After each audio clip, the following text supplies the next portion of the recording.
If you don't know Marques Brownlee, channel name, MKBHD, you've been living under a rock. 16 plus million YouTube subscribers, billions of views, the ultimate tech reviewer on YouTube.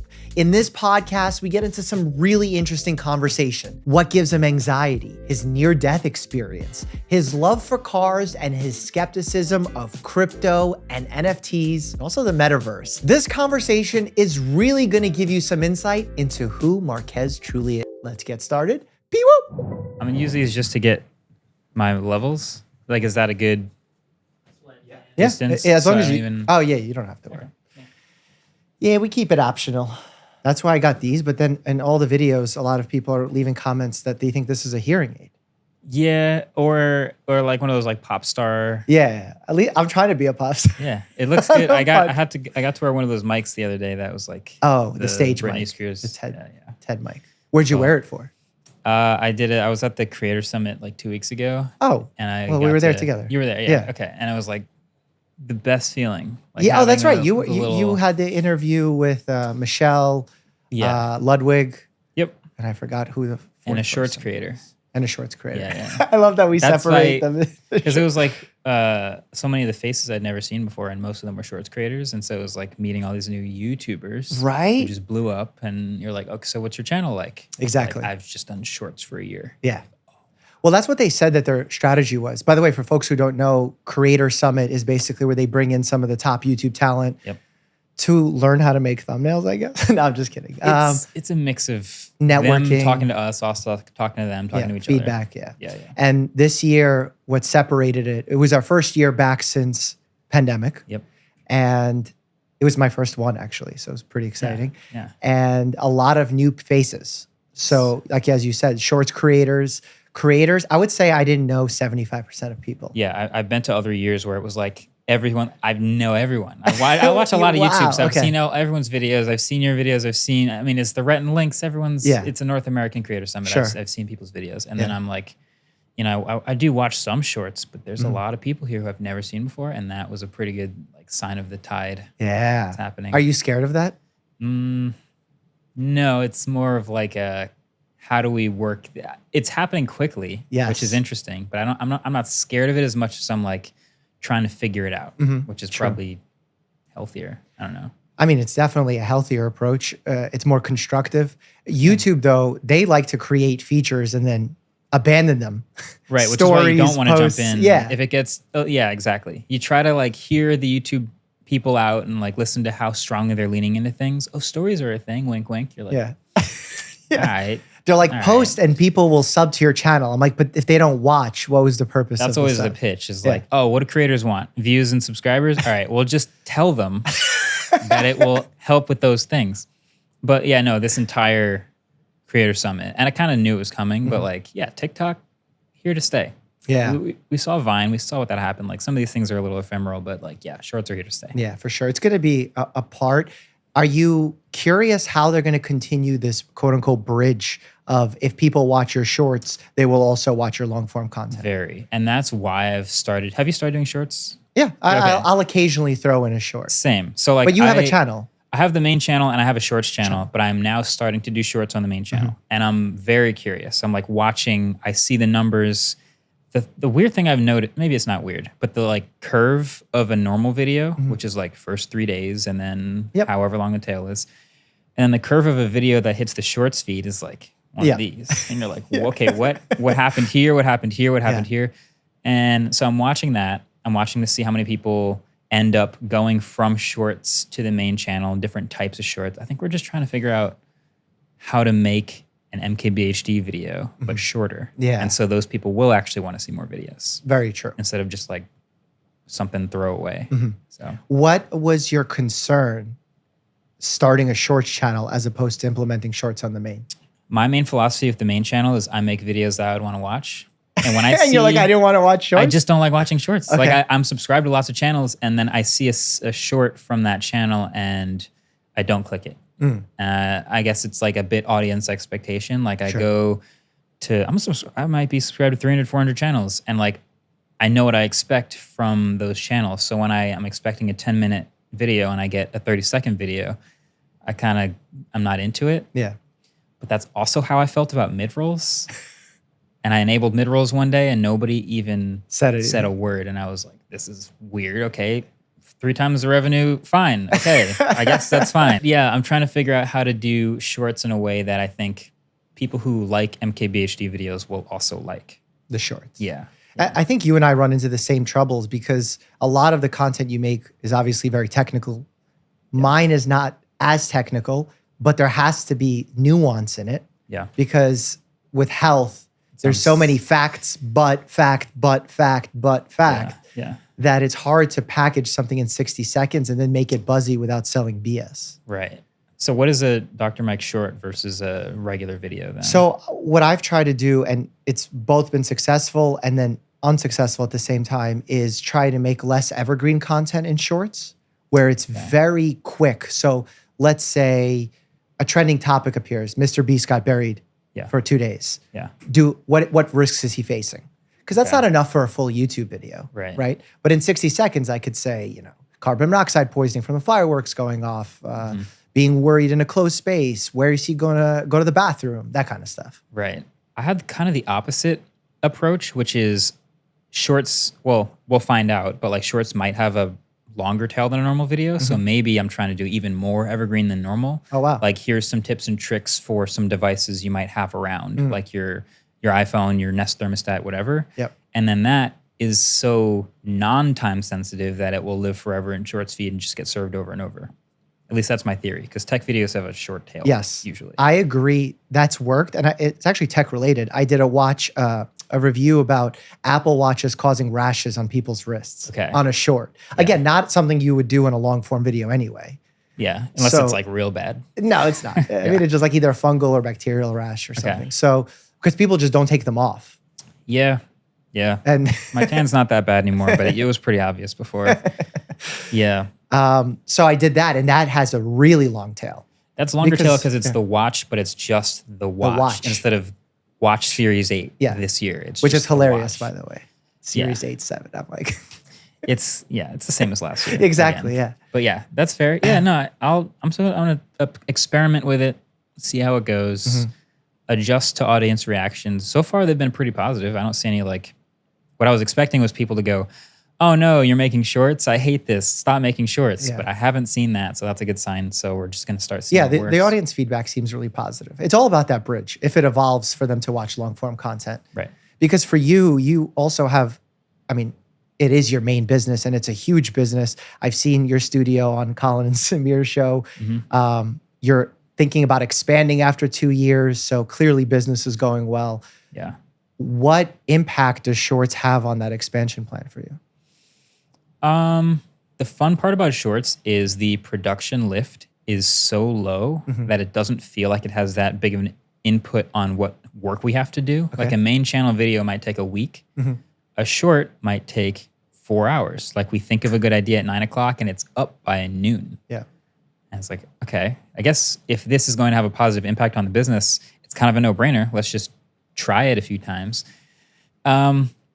But yeah, no, maybe that means there's another editor down the road that just does shorts or something like that. I don't think we're not doing that. Do you think it ever eats into the monetization of long form content?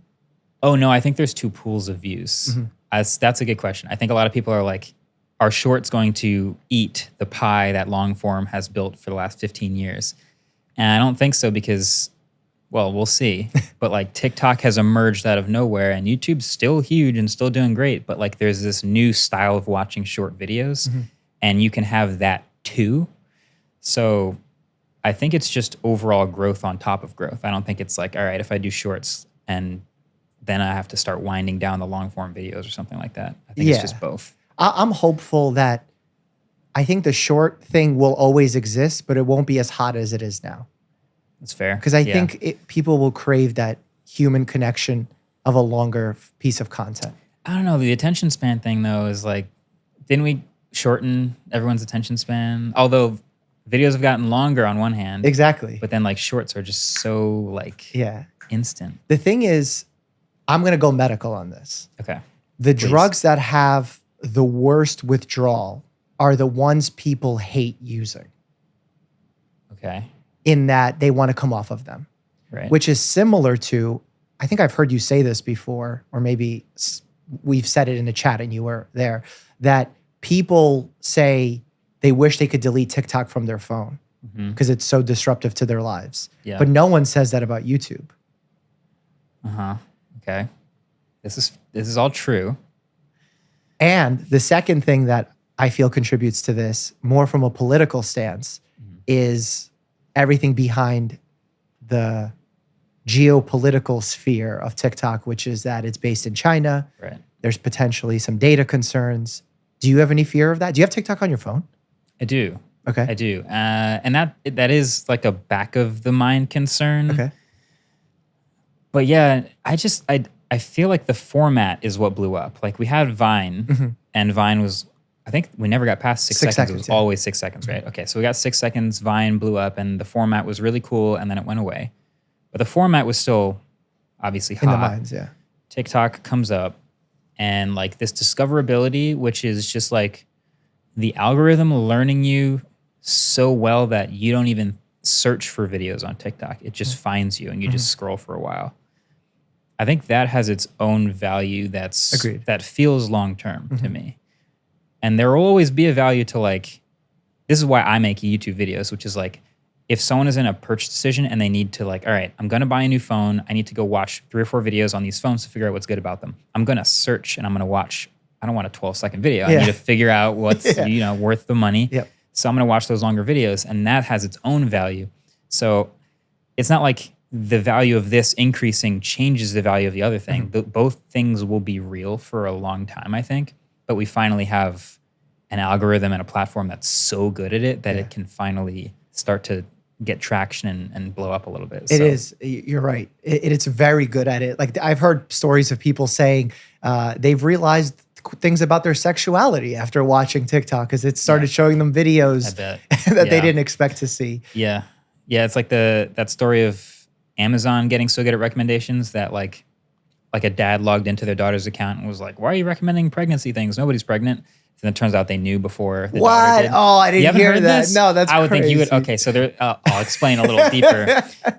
Someone, obviously Amazon tracks what you buy and knows the habits and histories. It can figure out who you are based on what you buy. And so if you start buying certain like face cream or like things that certain like side effects of pregnancy might affect you in a certain way, where you start buying things in a certain order, soon enough, it's like, you're going to need diapers in 3 months. Dude, this is the scariest thing I've ever heard. Yeah. So the algorithms know you really well. Wow. So that's TikTok for you. TikTok figures out who you are and what you like and serves it to you. Yeah. No, I think that is probably the best thing that TikTok has done to bring to our tech space. Yeah. But I think the idea of the short form content is not going to be here to stay in such a mega way, because we already see with TikTok saying, oh, we're allowing 3-minute videos, maybe even longer videos. And now it's like, wait, are you YouTube now? Like, what are you doing? Fair. I guess TikTok is not just short necessarily, but it's relatively short and vertical. True. And it's like, it fills up the whole screen of your phone and you don't search or hit a recommended thumbnail. You just are scroll absorbed in it. And it figures you out. So whether that's a minute or they realize, we can do that in 2 or 3 minutes, or now it's up to 10. I don't see that many 10-minute TikToks though. Yeah, no, I don't either. And that's why I think it's not great to see a video in vertical that's longer than 60 seconds. Even 60-second videos don't do well. Yeah, you see the little thing scrolling at the bottom. You're like, how long is this video? I don't need it. You're like, just fast forward to the part. Yep. And also they, in making the longer form content, in making the shorter form content so valuable, they allow people who edit in a very specific way be successful because it's satisfying to the eye and mind. Yeah. Someone just asked me about a cooking channel that was getting mega views. And he's like, how in the world is this person getting views cutting up tomatoes? Yeah. And I'm like, honestly, it's the style of that edit, but that's going to get tiring to people because everyone's going to do it. I see what you're saying. Yeah. And I watched some TikToks too where I'm like, number one, I can tell that this is going to blow up. It's going to be popular. It's very shareable. It's in the moment. Great video. It's going to be successful. But at the same time, I watch it and I'm like exhausted by it. Yes. I'm like, geez, this is really fast. Like I can tell the attention span it's designed for is very short. So there is a little bit of a give and take there. I guess you can't always make TikToks the same way. But also something we've known about YouTube is that algorithm evolves over time. Like and YouTubers chase this inevitably, but it's like, what is YouTube prioritizing this year or this decade or this period? And that could happen with TikTok too. They could figure out, hey, it turns out we know people really well, but we also have better long-term stay on the site if we serve them more 10-second videos instead of less 45-second videos. So now suddenly 10-second videos do really well. And then you see way more 10-second videos. And then what happens to us and our brains? I don't know. But yeah, algorithms changing and then content changing around the algorithm is real. TikTok hasn't really been around long enough to see a shift like that yet. But right now, short videos, quick hitting videos, they hit real hard. That's the McDonald's right now. Yeah, it's the McDonald's, exactly. That's doing well for human brains. Yeah, it's the McGriddle. What's your biggest problem with YouTube right now? I've been pretty lucky to not have that many problems with YouTube. Like monetization, age gating. All great. You're never going to really run into an age gating issue on a tech review. I make product videos that I don't curse in. They're PG. They're family friendly. They have a really consistent audience. Like I don't have too many problems with YouTube. And I lived through a lot of those like semi-apocalypse things that happen on YouTube where I'm like, oh, well, good thing I'm not making edgy videos or I'd be really screwed right now. No, I don't think I have any complaints, which sounds really... That's great. Yeah. Well, that's great for this. Now I know why your business is booming and you need to expand. And so I've built my business on it. It's great. Yeah. And then, so where do you expand to? Like not physically, but... Yeah. Well, so my videos are all tech products, but even inside of that, it's like gadgets, handheld stuff, and then like products around that. And I realized my interests are a little broader than that. So I'm like making videos about the edges of that stuff, like electric cars or like kind of gadgets on wheels, but separate channel because people expect car videos in one place. Let's just do them there. We have a podcast. It's a YouTube channel, but it's like, oh, now we get really into the weeds and it's an hour and a half. So it's a little different. So that's the expansion I'm thinking about. But I guess the like natural arc of someone who uses a lot of products and has a good context and feel for them is like, what if I made my own product and like compared them with the others that exist already? That would be cool. But that's down the road somewhere. So okay, so product. I noticed you don't have a book out for a YouTuber of your experience. I found that interesting. I don't fancy myself a writer. Okay. Well, I guess I technically write my videos, but like a book is a lot of work. Yeah. I don't know. I'm trying to do that right now. Are you writing a book? Yeah. It's like I guess I could just write down the story of how I built what I built. You can, yeah. Or like an autobiography or something. But also mine is not that interesting. I mean, it's pretty interesting and I want to get into that. Really? Yeah. I mean, that's the part. I mean, I've seen many appearances that you've done on podcasts, watched your videos. Very few times do they get into the history of you, and you have a very interesting life. And also have a lot of similarities. You're right over the water in Jersey. Yep. Is that where you grew up? Yep. Oh, so I work in Jersey. Okay. So my hospital's in Summit, New Jersey. Okay. I've been there since 2014. Nice. And you're in what part of Jersey? I'm in, so our studio's in Kearney, which is like, it's like tucked near Newark Airport, basically. Got it. And we can see the city from there. Okay. And then I've been in like North Jersey, living around Essex County, Bergen County. Cool. Okay. Yeah. And you are a professional athlete. Yep.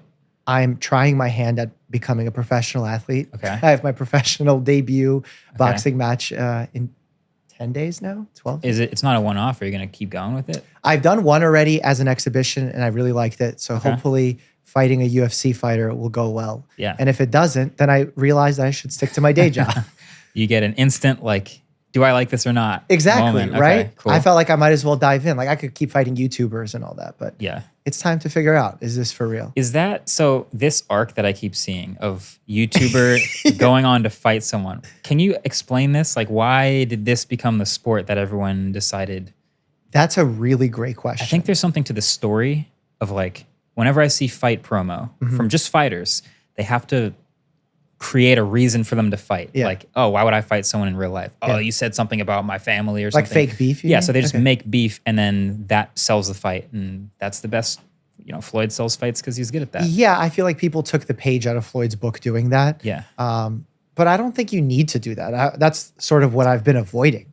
It seems like that's the reason why YouTubers pick that sport, though. Yes. Does that make sense? Okay, yes. That they can, almost like, what is it called? Street beefs from back in the day. Yeah, like they have a built-in audience and Yeah. they can create a beef and they can sell.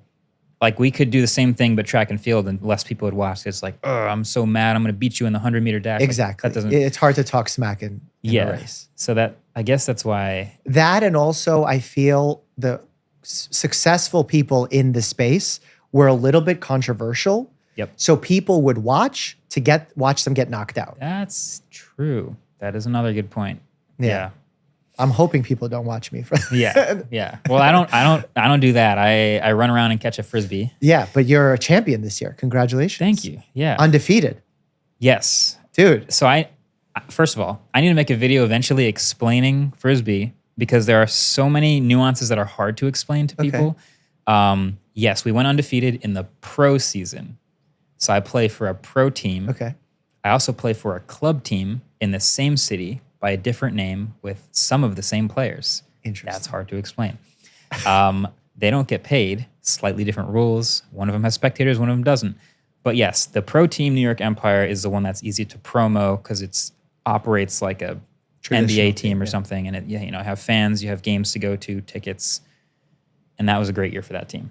So, but not a great year for the club team. A pretty good year for the club team too. Lots of great players, but that season's actually not over yet. Okay. I guess by the time this airs, we will have our nationals, which is in a week from now. But it would be pretty sick to win club and pro. And actually, earlier this year was the World Championships for club that we also won. So New York's kind of a fire city to be an Ultimate player right now. That's crazy. Yeah. And you got into that from high school days or college days? High school. Okay. High school. Your high school had a Frisbee team? Our high school invented Ultimate Frisbee in the 60s. You're cheating. Yeah. Yeah, no, it's a big deal. It's a big deal. Columbia High School, Maplewood, New Jersey. It's in the Wikipedia and everything. Yeah. Invented the sport. First game ever played. The inventors of the sport were inducted into the Hall of Fame like 2 years ago in the high school, which is amazing, and I got to be there for that. But yeah, when I got there, they had a varsity team, a junior varsity team, coaches, tournaments that they traveled to every week. It was just like any other team for a sport at a high school. And then when did you become pro? The pro league started in 2012, and I started in 2013. Got it. Yeah. And I'm curious, being a YouTuber in that league, do you ever pitch your sponsors for your YouTube channel? Be like, want to throw your name on my jersey, or no? No, it's funny. I keep the worlds completely separate. Really? Completely separate. Okay. It is a very left brain, right brain thing where, we're in our studio, we have our tech things that were going on, and we do that. And then the weekend hits, or our night practice or whatever, and I just flip that side completely off. And I flip the other side on, which is, a more competitive, different version that gets to enjoy, teammates, like a sport and like all that stuff. And I never really cross those worlds unless there's like a video of a game that's worth watching, and then I'll try to grow the sport and share it in that way. But yeah, I don't really cross them too much. What's been the feedback from your audience onto the sport? You think you've increased the viewership? Oh yeah, definitely. No, I think so. And I think the league realizes that it's a good thing that I do. But I think it's positive because people want to see like what you do in the time that you're not also making, they just know you as the person in front of the camera. Yeah. What's that like for you? For me, I'll just say people view me as the doctor of YouTube. Right. So they come for medical information, and I probably have less of a fandom than most YouTubers my size. Do you have that same issue, or are your fans of you? No, I agree. Same. I think tech viewers are generally a little more chill, a lot more at home. Yeah. I have this memory of an old creator summit where, they tell people, remember they were like, don't post on social media. Yeah, you don't want to know where. If people find out where we are, they're going to show up, right? Inevitably, someone does it every year. And we are at a hotel in Brooklyn. And I just remember like getting to the front door, and I was going to take the Uber home. And I look out the door, and there's just like 300 screaming 12-year-old girls just like, oh, we know somebody's inside. Lily Pons is in there, somebody or whatever. Yeah. And I definitely just like saw the Uber pull up behind them. I opened the door, and I just walked right through the middle of them, and none of them even blinked or even knew who I was. And I was like, that's perfect. So That's you like perfect. it that way. You like the separation. That's great. Okay. Yes. Yeah. I think parasocial relationships are so hard to manage psychologically. Yeah. I'm scared of them. Yeah. You got to manage what you share and like how much of it becomes a part of your online persona, because people will latch on to anything. Well, if you're leaning into parasocial relationships, you're sharing a lot, right? If not everything. Yeah. And that's where it becomes tricky, because it's, when do you ask for time to yourself when they've signed up and you promised them that you were going to give them access 24/7? Mm-hmm. And I worry about those creators the most when it comes to mental health wise. Yeah. I've been pretty lucky in that as a product reviewer, I don't view myself as the star of the show. I think it's important that I'm giving you a look at the product and what it's like to own the product. And like the fact that my voice is palatable for someone to like understand all this stuff is great. But okay. But like the video's on the thing and you're here for the thing. So that's, the pressure is actually on the tech companies to make cool tech products, to get it on camera. I don't have to do too much. Okay. I just point the camera and I show you what I can find about it. But that's, I think, why I've been able to avoid the burnout that comes up like every time you talk to a creator, which is like, I'm doing so much, I'm sharing so much. The boundaries keep getting wider and wider, and there's nothing left to myself. I set up those boundaries really early and I don't cross them. And I think that's because people aren't here for me. They're here for the thing that I'm pointing the camera at. That seems like it's a very straightforward approach. Do you ever get like hate online for anything? Like people will say to me, oh, you're not a real doctor. You went to a shit medical school, whatever it is. Yeah, it's like, I did go to medical school, but you don't like the one I went to. Oh, okay. No, the hate that tech YouTubers get is, oh, you seem like you like this company too much. It's kind of like a sports team type thing. Oh. People take, and I would say irrational, but they take a very heavy exception to you saying negative things about the thing that they bought. Love. Oh, okay. Well, because they love the thing they bought. And in a lot of ways, a piece of tech is like the most personal thing that you buy. Like the phone you have in your pocket, you hold that thing every day, you use it every day. The way you use it is yours. No one else's phone is like yours. And so for me to come on the camera and say that there's bad things about it, it's like, that's my thing. It's like talking shit about a friend. Yeah. So people get really defensive and really into, I guess understandably, their personal choice of tech. So yes, I will sometimes get comments about, wow, I guess you really like Apple this week, or like Samsung didn't pay you enough to say nice things. Like it doesn't bother me because obviously I'm trying to be neutral about everything, but that is a classic tech hate comment is just, oh, how biased you look today. Interesting. Do you ever doom scroll on Reddit? Of course. Is that like, do you hate it? Reddit is fun because Reddit was one of the earliest tastes of comments I got from people who don't watch the videos. So I find that I get like decent feedback on stuff from people who watch the videos, but usually they're pretty positive. When a video blows up on Reddit, there's thousands of comments from people who've never seen your face before, and you get the most objective, honest feedback. And I don't know if it's doom scrolling or just me going, I never thought about that before. Like really useful comments. Like what? Like what have you seen? Just like the way a video is structured. I know I'm making it for YouTube, so it's like, I want to hook early in the video. I want to make sure I introduce the topic and design things this way. But then people will be like, wow, I like how he just like got right into it. I'm like, oh, I never thought about that. Yeah, I guess I don't have the normal like, hey, what's up? Today I'm going to do this and then go here and then this. I'm just like, here's the product. Let's get into it. So like things you just, don't really think of too much. I think the first time viewer is the most constructive. I think for me on Reddit, I get a lot of people who've never watched my content and still don't want to watch it and just call me a douchebag. So that's where the trouble I run into doom scrolling. I feel like my dream critique is just looking over the shoulder of someone who discovers a video for the first time and just watching them watch a video. Yeah. What did they pause on? What did they rewind on? Like I want to see a bunch of those examples. Because like do some eye tracking on them. Yes, please. I want to know all the detailed like data. Yeah, that I don't get to do that obviously, but maybe Reddit is the closest thing to it. That's funny. You've interviewed some mega people. The late Kobe Bryant. Presidents of companies. You're starting your own tech company right now. Okay. Who are you hiring to be CEO? I can choose anyone? Anyone. I mean, living or dead. Oh, wow. Okay, Apple Watch. Google's got an answer. Pixel Watch. Yeah, Pixel Watch has got not good answers though. Wait, did it really hear me? Yeah, it got part of what you said, and then it was Googling like companies. Anyone dead or alive, you said? Yeah. I mean, the thing about a lot of the business leaders you talk to is they can be nice people, but they have to be ruthless business leaders to get to where they are and to get the companies they run to where they are. Was that a nice way of saying they're all douchebags? No. They have to be a certain way to be successable, but they're nice people on sounds like camera. douchebag.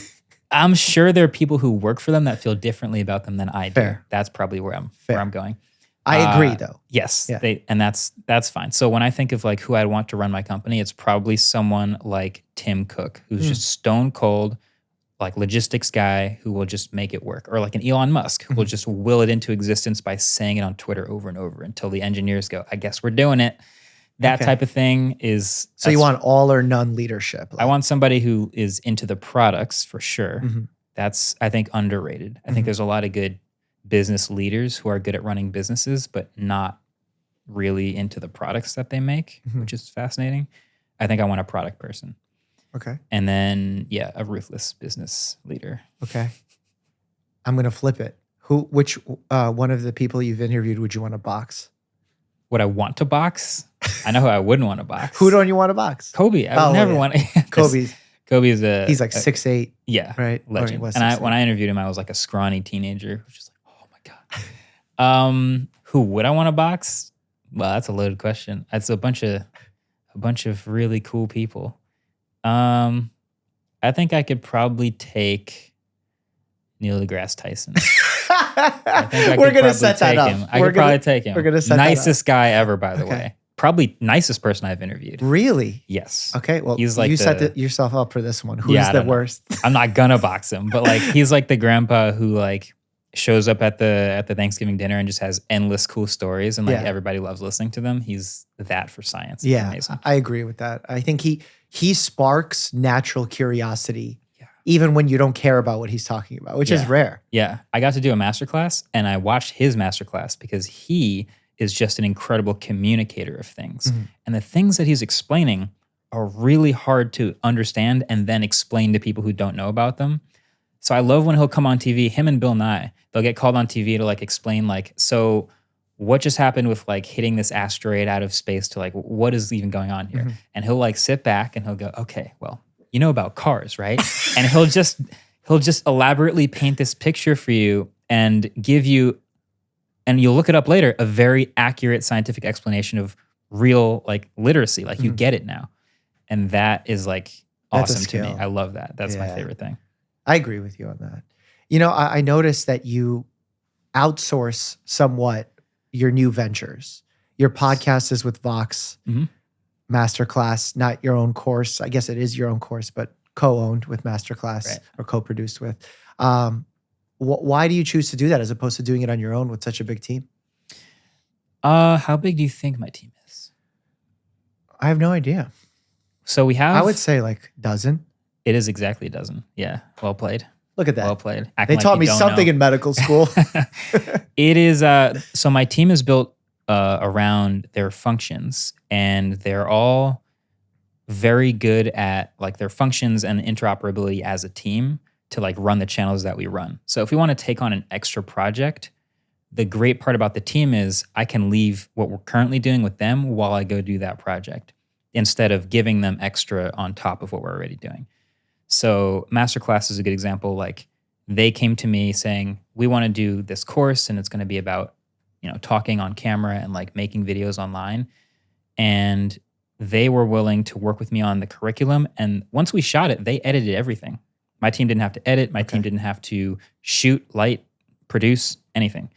So I think that was a win because I got to express and show what I wanted over there and then not give extra work to the team, and we can keep making stuff on the channel. Got it. So they're keeping the gears turning. With everything else. Yeah. The reason I ask is I'm actively filming my own course for professionals, bankers, doctors, real estate agents who want to get into media, not just YouTube, but also television.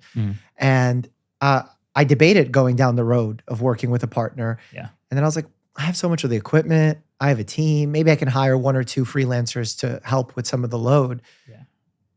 And I don't know if it's been the right move so far. So you've done that. So I guess if you're getting through the production fine, then that's a win. The last step is like the distribution, which is like you have the channels for it, but do you want to put it on your channel? Do you want to make a new channel for it? Like those last few decisions that I didn't have to make are probably the hardest ones. True. But I feel like there are some shows and things that I participated in that I actually wish I had done with my own team because it would have been like better. what? Things like Retro Tech, which are like amazing productions and super fun to be a part of. But huge for no reason. Huge. Yes, exactly. You probably have already seen the picture I'm painting, which is like, well, yeah, we could do this with our own team and it would be really good. Yeah. But here we are like shooting 6 weeks for 3 hours. So yeah. That's tough because they have their own union rules and legal reasons for doing what they do. And I understand why they have to do that as a big company, but I think that's the beauty of what YouTube allows us to do, to function as small businesses that are way more efficient, which is kind of different than real business. Usually it's the huge businesses like Amazon that are efficient and the small mom and pop shops that struggle with efficiency. But here it's somehow the other way. Maybe there's like a tipping point of like you start off really efficient because it's just you, and then the load becomes so much that like you can't divide your brain that many ways, and so you hire a team, and then it's chaos, and then when you get a big enough team, it's efficient again. So there's probably like a dip in the middle where you're just figuring it out. Yeah. It's funny because everyone on my team that's local, we have a few international people that work full time on the channel. Nice. Everyone's 6'3", and you're 6'3". Everyone's 6'3". How exactly weird is that? 6'3"? Exactly 6'3". Everyone in the room right now is 6'3". Did that be? That's true. How did that weird is become? How did you figure that out? That's not a hiring thing. Yeah, like you just realized one day, like so far everyone's 6'3". And did you add someone after realizing that everyone was 6'3", and they happened to also be 6'3"? Correct. That's insane. Right? Whoa. How weird. So you guys could make like a pretty sick like rec basketball team or something. Or Frisbee. Or Frisbee team, exactly. You could coach us up. You could be the coach at 6'3". Yeah. I'd play. No, we'd want you as the MVP. I mean, someone obviously. would coach, but yeah, that's hilarious. But yeah, I thought that was a random fun fact to share. Doing sports for so long, I've even heard you on another podcast talk about that you've probably done it too much at times, playing for 5 teams or something at once. What are your injuries like? Good question. Yeah. The most common injuries in a sport like that are leg injuries. Hamstring. Mostly overuse. Yeah, like hamstring. I'm dealing with patellar tendonitis in my knee for a year. Exactly. Actually, I had a bursitis first because I hit it against the ground and the bursa knee stuff. Was it very inflamed? Like a pre-patellar? It did the golf ball thing. Okay, And then it was there for like a day, and then it still swells up every time I play. Wow. Okay. But then you have weird freak injuries. Like I broke my hand in college at practice, diving for a disc on the turf, and then like caught my finger, snapped it backwards. It was clean, super clean. So it was good for the surgery, but like sitting there like, oh, I don't like that at all. Did you faint? No, the closest I came to fainting was when they took the stitches out. Really? I did not like looking. You should have come to my office. I would have done taken it them so out? easily. Yeah. I mean, they sat me down and they did it, but like I was totally fine for the entire process until they took the stitches out. But it hurt, or No. you were nervous about? No, just looking at it. Yeah. Just looking at it. It was weird. The surgery was fine, no problem. Wow. I had a cool thing where I put my, x-ray is usually like a photo, but you've seen these machines where you like put your hand in and it's a live x-ray. Yeah, like a fluoro machine. I'd never seen that before. And I like turned my hand and then I saw the x-ray turn. Yeah. I was like, whoa, this is crazy. Yeah, we use those for spinal injections. Live. Okay. We also do it for stents, when we put stents inside the heart. Right. You use live imaging like that. So. Yeah, I've been pretty healthy generally, I think, for most of my career. I've had a long playing career for an athlete. Yeah. I've played since 2007. That's a lot of years. It's 15 years. A lot of running, a lot of calories. And a lot of calories. Do you track that? Are you a tracker? Oh, yeah. That's the whole every time. What do you look at? It just gives you like total calories, max heart rate, average heart rate, like the basics. What's it's just your a average HIIT heart workout rate? the whole time. In like a workout. I kind of want you to guess. It's like... Well, tell me your resting and then I'll guess. My resting is normally 50. Okay. And then I sleep and it's 40. Friggin' great shape. Yeah. How long are your workouts? A practice is a workout. A practice is 3 hours. Holy shit. Yeah. Okay. Yeah. So it's a lot of calories. Yeah. A lot of tracking. Average heart rate, 138. Yeah, it's really good again. Like 145. Okay. Yeah. My max though will be like 199 sometimes. And I'll be like, oh, I wonder if I could get 200 again. I've never gotten 200. Wow. I've gotten 199. That's high. Many times. That's pretty high. So I have the opposite problem. My heart rate naturally runs a little higher. And in my workouts, I get it up to 208. That's, for your age, is extremely high. Terrible, yeah. Yeah. I mean, like I'm basically having a heart attack. So it's weird because by textbook, it's bad. Yeah. But you just have a crazy motor of a heart. I guess. Hummingbird heart. Yeah. This is why medicine sucks for how awesome it is. Yeah. Because, textbook wise, we say it should be 220 minus your age. That is your max heart rate. Okay. Generally speaking, which would put me at 188. Okay. I'm going to 208. Technically, that's unhealthy and I'm overstraining my heart. Right. But I feel fine and I can keep that rate up for 5 rounds, 3-minute rounds. But you said your resting is also high? My resting's high. Like it's just not as low as yours. It's like in the 70s. Yeah, I get notifications. I guess the way they calibrate the watch is like they're trying to figure out like, all right, what are we going to notify people of like weird events or things? Like an arrhythmia, we'll tell them about it. And they decided that if you have your heart rate under 40 for like a certain number of minutes in a row, they'll send you a notification. Yeah. So every night I wake up with like 10 Apple Watch notifications. Like, hey, your heart rate's kind of low. And I guess. But that technically and statistically means you'll live longer. Sick. Yeah. I'll take that. I like that. Like, that's awesome. That. Sounds good. I hate what Apple's doing with the heart rate thing. What are they doing? Well, like with the ECG and the notifying people of things like that. How they paint it as like a medical device, you mean? Yes, but it's just more so how they present it to the general public because people think it's like a true checkup almost. Oh, interesting. They're like not going to a cardiologist. Or they are because they think they've been diagnosed with something. That the watch is the be-all, end-all thing. Yeah. Oh, interesting. So like I look at the EKG and they show these features and everyone's excited about it. And then I have patients coming in and they're like, my watch said I had 3 seconds or 5 seconds of atrial fibrillation and they're 25 and healthy and exercise. There's no playbook for what to do with that because our info on how to treat atrial fibrillation is what's the age of the patient? How long has it been? Do they have symptoms with it? And I have 5 seconds of it. Yeah. What do I do with it? Yeah. I think the thing in the tech world that comes up a lot now is they have all these features and they'll like help you out with things, or even they have this like crash detection now, fall detection. Yeah. And so they paint it kind of like if you don't have this watch, you might miss something. Yeah. Which might be true. And there are cases of it finding things, which is cool, but it's like relax. That's like, a psychological trick they're playing on you. Yeah. Because if you, being a doctor and knowing the risks people face just by being alive in a city like, let's say, New York, that risk that you're worried about with the watch is so small that it shouldn't play a role in your mindset at all. No. But they make it seem. The commercials. Like the commercials are like, ooh. Yeah. But now they're going off on roller coasters, I hear, and stuff. That's a funny thing.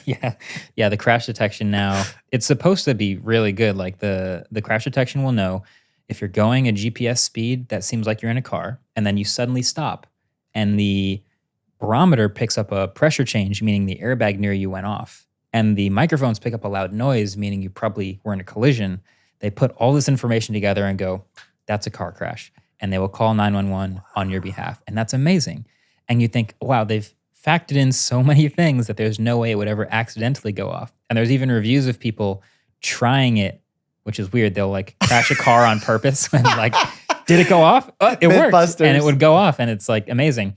But it turns out, roller coaster is the perfect combination of most of those things happening. Yeah. Sound, speed, stopping quickly. Maybe the pressure even changes with the wind or something. And then it just, theme parks getting in 911 calls for some reason. What's your favorite feature of these wearables? I guess really just the fitness tracking. Like I've become a little bit competitive with like tracking the calories and like, hey, teammate, how many calories did you burn? How many did I burn? Is it more than you? All right, I'm doing pretty good. Well, do you think that's healthy? No, I do not. No, I'm not under any illusion. I'm not judging. No, it's not. I mean, it's fun. It's a fun thing. It is. Yeah. I went through a period in college, basically all of college, where I was like, I need to gain as much weight as possible, like strength, lifting, all that stuff. Did you go to GNC? No. Oh, that's what most people in Jersey, New York did. Oh, the gym? Well, no, the GNC, like the vitamin stores. And they're like, I need a weight gainer. No. I went straight to like Reddit hacks. Oh, okay. Yeah, so you can tell it didn't go great. Bro science 101. Yeah, which was just like calories in must be higher than calories out and just keep going. And so like the calorie counting and general information you get from the watch is like better than ever now, which is great. I just kind of like to set it and forget it. I went through a stage of like logging every single meal and everything you input, which is kind of really hard and unrealistic. To just like trusting it and getting cool information and like a sleep score. Don't you also feel once you've done the logging of the food for 2 weeks, you kind of know? Yes, but then I inevitably want to game it. I'll get through a week and I'll be like, here is how many I averaged this week. I wonder if I add a scoop of peanut butter and a banana every night, how much it'll go up by. And then I start putting that in the app and doing that. And I get into it. I don't know why numbers make me want to get competitive. No, that's fun. And I see that happen a lot, people gamifying it. And I think that's a fun way to think about your health, as long as it's not in an unhealthy sense. Yeah. Steve-O was on the podcast last week and it logs his meditation days. And he says, I couldn't give a shit about meditation, but logging it, oh, that feels so good. Yes. This is what Apple got right with the rings. Yes. Just closing the rings is the simplest thing. But you don't understand. My friends will sit on my couch while we're hanging out. And I'm like, what are you doing? I don't like. That what are you doing? Stand up, get the real movement. It's about getting the real movement in. Yes, I see people do that too. I did recently discover you get the standing hours thing going and get like 12 standing hours. And then I know what you're going to say. You saw this already? So I follow you. 25 standing hours. Yeah. How did I get 25 standing hours? I flew backwards 3 time zones and I stood up every hour. And I didn't just do this on the plane. I stood up and walked to the bathroom and walked back every hour. Which is healthy to do on a plane. Exactly. Because it prevents the likelihood of developing a clot. That's the point, hopefully. So when people stand there like this, I hope they realize they're not getting it. They don't care. They love it. And I look at it from a doctor's standpoint. I'm like, okay, is this healthy? And I try and zoom out of it. And initially it sounds unhealthy, but then if it's leading to healthy behaviors, I feel like I should adapt and say it's good. Yeah. Yeah. So it's tough in that sense. Yeah. Do you game in general? A little bit. What do you game on? I do some console gaming and a little bit of phone gaming. I really don't game that much. What's your game on console? NBA 2K. Okay. And then a little bit of whatever the newest PGA Tour game is. I got to get 2023 is coming out like now. Okay. So whenever I get that, I'm playing that. But I generally don't. I have like a existential like moment where I like realize that I'm just sitting on a couch looking at pixels and I'm like, I got to get up. Like, I got to do something. This is just too much sitting. So I don't game that much, but yeah, a little bit. I like Overwatch, Apex. I play PC those games. No, I play them on console. Okay. I'm one of those. I was, that everyone makes fun of me. I was more of a PC gamer in the past, and that was way more intense. I played a lot of racing games. I love racing games. Okay. So Need for Speed, Forza Horizon, Gran Turismo, those, Dirt even. But I don't play it as much as I wish I did. Busy or? Yeah, just busy. Yeah. What's like your day like? Do you look? I feel like you never really talk about your personal life. What do you do? Normal day is pretty boring. It's mostly is it boring to you, or you think it's boring to what you? Well, it is pretty sick. The logistics are just like boring. Like okay, I wake up at 7. I go through I start my day without my phone. That's maybe different. Wow. Yeah. I try. You might be the only person that I've ever heard say that. I try to start my day, but so my watch wakes me up. It like taps me on the wrist. So that's a phone. Well, I don't like doom scroll. I'm trying to avoid scrolling in the morning. Okay. So the watch taps me, so I stop that. Feet on the floor, get out of bed, don't touch the phone. Go through the day. I have breakfast every day, and then I like get to the studio, and then I'll check my phone. We go to the studio. We all work in this video studio that we've made, and that's super fun. No days like really the same as the last. We have production days, pre-production days, writing days, podcast days, whatever stuff's happening there. And then I go home and I will try to get a workout and a meal in whatever order works, and then try to be asleep by midnight and then do it again. Now, if I have practice, I have to leave the studio, change, go home or whatever, get all my stuff, and then go to practice. And then we'll have a 3-hour practice and then come home. And then it takes me forever to fall asleep because the adrenaline is still like slowly coming down from practice. And I heard on another podcast that you said you struggle with falling asleep. It takes me a long time to fall asleep. And you have to be exhausted, right? Yeah, basically. I don't know if to me, it's like there's two types of people. You either fall asleep in 3 seconds or you fall asleep in 30 minutes. And I'm the 30 minutes type. Okay. And I know a lot of 3 seconds types, and I'm very jealous. It's like a superpower. It is. Are you I think there's a spectrum. It feels like there's two people. That's fair. Yeah.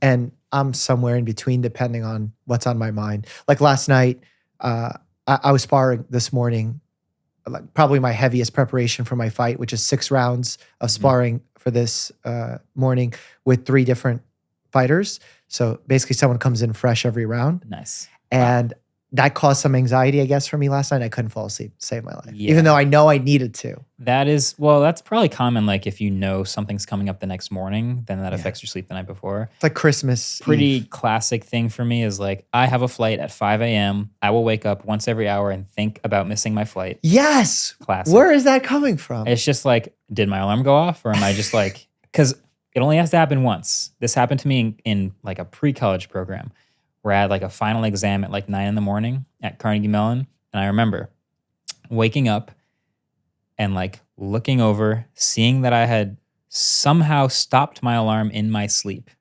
Wow. I had had a late night studying. I had like apparently woken up, snoozed it, stopped it, and gone back to sleep. And I like woke up in the middle of the exam and I was like, oh no. So what happened?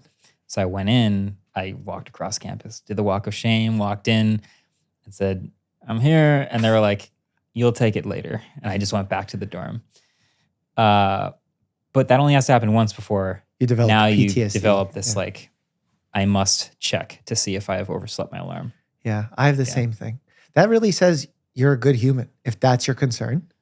Like when I used to go to sleep and I was younger in college days, my fear was I started like a dream, a nightmare I had that I started smoking and my dad was yelling at me like cigarettes. Specific dream. I mean, something of that benign nature where it's like I started some habit and my dad's just tearing into me. Yeah. Or I overslept. Yeah. And my dad's like, what? You're lazy. Yeah. So I kind of had this Soviet Russian. I do like having the school dream and then waking up and realizing I'm graduated and I never have to do that again. That's kind of good. Yeah. I'll have like a oh my God, I didn't do my homework nightmare. And I'll wake up and be like, oh, nope. And just go back to sleep. That's a good one. Okay. I do like that one. That's a pleasant dream. Yeah. What was your upbringing like with parents? Pretty good. Pretty good. Strict, not strict, open to you following your passions? Definitely. I think, I don't know, like I don't have enough context of other people's parents, but from the stories I hear, I feel like my parents were a good level of strict on certain things and open to you exploring on other things.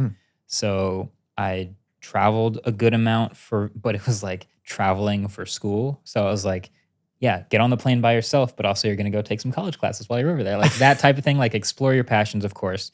We only had one TV in the house, limited TV hours, no game consoles the entire time I lived there. Wow. I never thought that was weird until I got to college and I was like, oh, I can just get an Xbox now. This is crazy. I'll do it. So you didn't go to your friends' houses at that time? I did. Oh, and that was they like, had them. yeah, my friend had an Xbox, so I would go to my friend's house and we'd play Xbox or go play outside or something. But it never occurred to me that it was unusual until people started asking me, oh, what was your first game console? Oh, a PS4. What? What? That was my upbringing. But I think it was a good, healthy mix of appropriate boundaries. Yeah, good tweaking.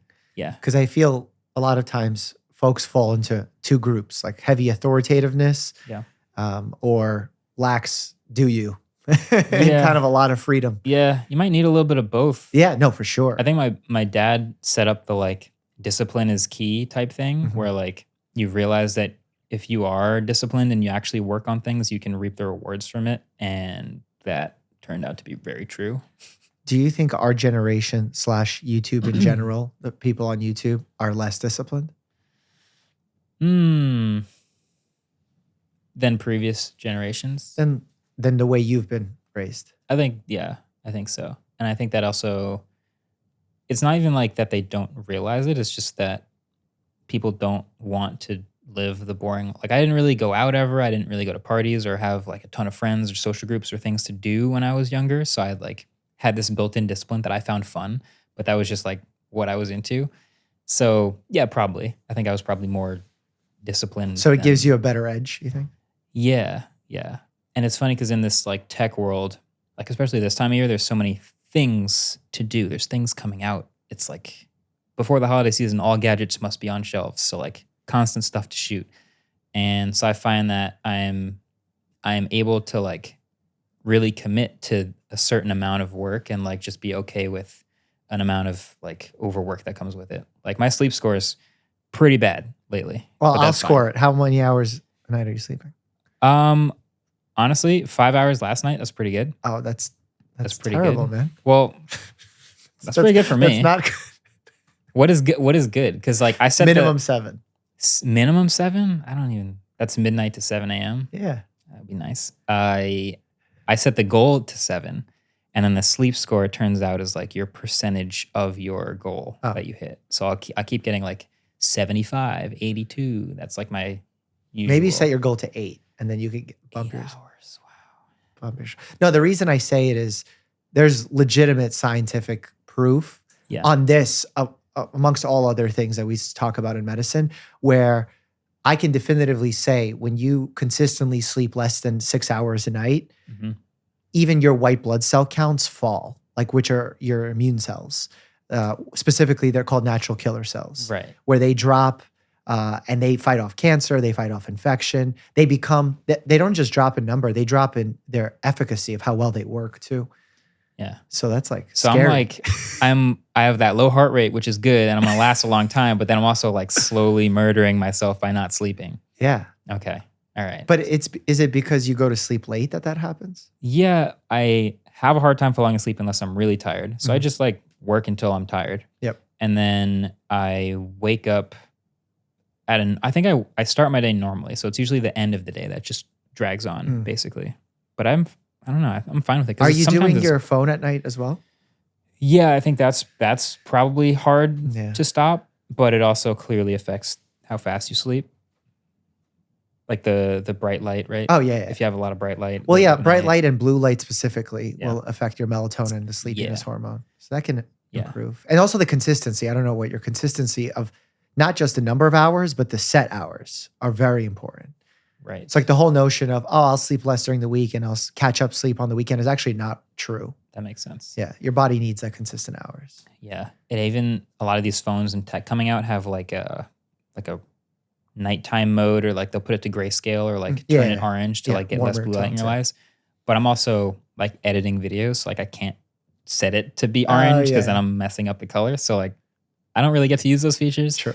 But yes, I should use my phone less close to going to sleep. Theoretically, that would help. So you said when you were younger, you didn't party or go out. Are you doing that these days? No. No? Never been your lifestyle? I find it a waste of my own time. I don't find it fun. If I found it fun, I would want to be finding Have you done it and hated it? Or? Yeah, like twice is all it took for me. What? Terrible. Twice? And you had 2 shit nights out and you're like, no, yeah. I remember basically, no, I had my first CES, I was 17 in Las Vegas. Dangerous. Yeah. So I was getting taken around in a group. And so the group, of course, it's Las Vegas. We're going around to a bunch of stuff at night. And then like the last stop was like a club. And I was like, by the way, how old is everybody here? And I was like, I'm 17. And they were like, oh, you can't be here. And they sent me home. And so like on the way back, I'm like seeing all this stuff. And that's Vegas. So like that's not even a normal night. But that's one version of that. Wait, so what did you see on your way back? I mean, it's you. I didn't take an Uber. I walked like through the strip. You saw people struggling. Yes. Throwing up, sick, puking. Bad time. All this stuff. Okay. Also, that's the worst place to get a good vision. Vegas. Yeah. Exactly. So I got the extreme there. Okay. I don't know. It only takes like 3 attempts to like realize you're not in. I'll try anything 3 times. And like, if it's not great the 3rd time, it's like, not for me. It's very structured. I like it. Yeah.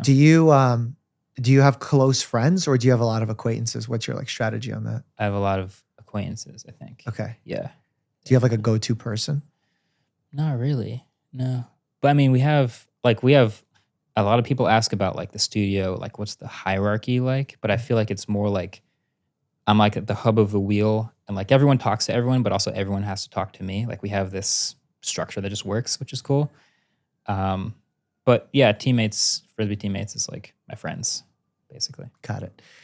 What's I feel like happens in your 30s is you start losing track of your high school, college friends, and then your friends turn to be who you work with. Right. So I don't know if you've experienced that. I have. So my only friends from high school, my Frisbee teammates. Okay. And so those are the only people I talk to at all. And actually, there's a alumni game every year in the parking lot where the sport was invented, where we all play. The current team plays the alumni team. It's a whole thing. But that's where we catch up. I don't go to high school reunions. And then, yeah, it's like a couple people from outside of school and then mostly just work. Cool. Yeah. Do you ever run into the problem of looking over your shoulder competitively on YouTube from other tech YouTubers? Not really. It probably... Because there's only so many iPhone reviews videos or True. tech review videos you can do. True. Yeah. There is kind of a fun landscape in the tech world where there is a lot of like camaraderie because we all see each other a lot. If you go to like a new Pixel Watch event or Apple event or Samsung event, You're all there. Like we're all there. We're all seeing each other. We're all, oh, I'll hold the camera for you for the shot if you need it. Oh, can you be in the background of my shot? Can you hold this up? I'm going to get a shot of your wrist with the watch on it. Like we're just working together anyway. And we'll collaborate with each other. So it doesn't feel like there's like people ask about rivals and like, who would you box? Like we're all pretty chill. It's pretty cool. Do you feel like you guys have established an OPEC mafia style thing where you don't allow new people in? No, I would hate that. I would hate that because I know that I would hate that group if I wasn't in it. Yeah. No. No. But it's also like it kind of in the tech world creates itself, or I guess the companies create it because they choose who gets devices when they ship it early to someone for a review. You know about like embargoes and like sending things early. Yeah. So like that's a distinct group of people who get to participate in that versus people who are after that buying retail devices maybe and that whole thing. It's not like we're gatekeeping it and like keep making sure people don't get in. That's not up to us, but that does feel like two distinct groups in a way. Yeah, because that is going to be a vastly different view count if you're buying it retail versus getting it early. Yeah, exactly. And that's been my world for so long that it almost just like I've gotten used to the fact that that's what happens. But I do have to step back every once in a while and zoom out and look at the whole landscape, which I don't know if that's looking over my shoulder, or if it's just like familiarizing myself with the landscape on occasion. Do smaller YouTubers hit you up and ask you for intros to the brands? No, not for intros to the brands. I guess the brands kind of just know what they're into. And each brand does have like its own distinct taste. Like I do recall that I was the first YouTuber to be invited to an Apple event, which was many years ago. And then a few years later, there was 4 YouTubers. And then the next event, there was a dozen of us. And then so slowly I can watch them create their taste of like what types of videos and types of channels. When they did the Apple Watch Ultra, they had the sort of general group of YouTubers, but then I could also see like, oh, they brought TikTokers who do fitness TikToks. And I was like, oh, this creator thing is like really coming together, which is super cool to see. But I kind of feel like I helped open that door a little bit. So now we're all on the other side of that door. Well, you're the OG. And a lot of OGs over the time, I'd say the last 2-3 years, have struggled on YouTube, but you haven't. I mean, you're killing it. Why do you think that is? Is it burnout? Yeah, maybe some of the OGs. So I assume some of the OGs you're referring to are not doing product videos. They're doing either skits, or comedy, or things where it sort of depends on their own creative output. True. And I think that's a pretty big difference between me and those others. I think if you even look at some of the other older tech channels, we're all still making videos in some way. What type of video we're making might depend a little bit. I think you could still get burned out, but it's going to be really hard for me to get burned out. I just like tech a lot. I'm such a like kid in a candy store it's kind of the dream job. Like a FedEx guy shows up pretty much every day to our studio with something in it that's cool to see. That's really cool. That's amazing. I don't really get Do you have a relationship with your driver? I know him pretty well. Yeah. Oh, really? The UPS guy and the FedEx guy. So we have a new FedEx guy, and first time he came to the studio, he was like, Like now he like honks the horn as he drives by, like, yo, what up? Like I see him now. UPS guy asked me about the new phones as he's delivering them. He's like, have you heard about the new iPhones? I'm like, yeah, I heard about them. Yeah. They seem pretty crazy. Here you are. I'm not allowed to say I have them, but like, yes. So we know the drivers now. Wow, that's so cool. Yeah. How do you balance, because this is something I've had to maintain very strict rules with in doing a medicine channel, in not doing things that might corrupt my medical ethics. Right. For you as a tech review channel or product review channel, how do you make sure that if you accept money from a brand, you don't play favorites? That's everything. I think the first thing is we typically don't do sponsored stuff with a brand whose products we also review. So there's like 30 companies, let's say, who make products that I review right now. It's the car companies, but it's also like Google, Amazon, Meta, Apple, Samsung, whatever, a bunch of companies. So we typically don't do sponsorships with them. Wow. And then even if we do, it might be some like tangential or like related product. So Samsung makes phones, we review their phones. They made a crazy 55-inch Odyssey Arc gaming monitor that we did a sponsored bit with because it was cool. And I think the key is just telling truth always, no matter what. Because if you even seem like you're not, that's easy for someone to point to and be like, oh, well, he did the sponsored thing, so now he's lying. So I think, yeah, my depth of testing and research and figuring out the truth about products is everything I do. That's what I have to be best at, no matter who we do sponsor stuff with. Do you ever worry that if you say something negative about, let's say, an Apple, they'll give you a little bit less access or maybe not give you that big interview? I hear about this sometimes, and I don't know. At this point, it's fascinating the position that I am in because I've done like videos, and I've even done interview with an exec. I was the first YouTuber to interview Craig Federighi at Apple, and then I did it again a year later. And then the next year, I didn't interview him, but 12 other YouTubers did. I was like, that's interesting. I wonder where they got that idea.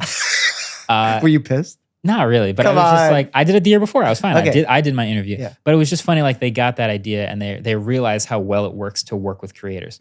So I don't see a world where I tell the truth about the new iPhone and Apple goes, oh, we can't have this guy reviewing iPhones anymore because that just looks bad to them. Apple looks bad. If I lied or something or did like an unfairly bad review, then I could see that. But my goal is always to be telling the truth. So in this crazy, bizarre world where I review the new iPhone very fairly and I say some good things that were good and I say the bad things that were bad, and Apple goes, we didn't want you to say the bad things, and they cut you off, that's insane. That should never happen. Well, that like by FTC rules can't happen, right? I don't know about FTC rules. Well, because technically if they're giving you a product, that's a form of sponsorship, and then you have to be honest. Right. So they can't tell you to not say something. That's against the rules. Right. There are certain written rules for sure about like disclosing when you have a relationship with the company. So yeah, every time they send a product, it's always disclosed. Anytime they paid, if a company is a sponsor, that is disclosed in a different way. But I don't know if they can prevent you from saying what you want to say. I mean, if you have a relationship and a contract, if here's what you're going to say in this video, then yeah, that's the contract. But yeah, I think it's like we say what we think makes a good video. And if you don't like it, then we'll go buy it later and just make the video anyway. Okay, fair. Yeah. Do you think you can tank a release of an upcoming device on your own? So the thing about tanking a release is if I say that many bad things about it, which I'm about to publish the review of this watch. Uh-oh. Listen. Uh-oh. If I'm going to say that many bad things, that means other people are reviewing the same product as me, and they're going to find those same things to be true. Okay. So I don't feel like this weird responsibility of like, if I say the bad thing, I'm going to tank it. No, if it's bad, it's bad. Everyone's going to know it's bad.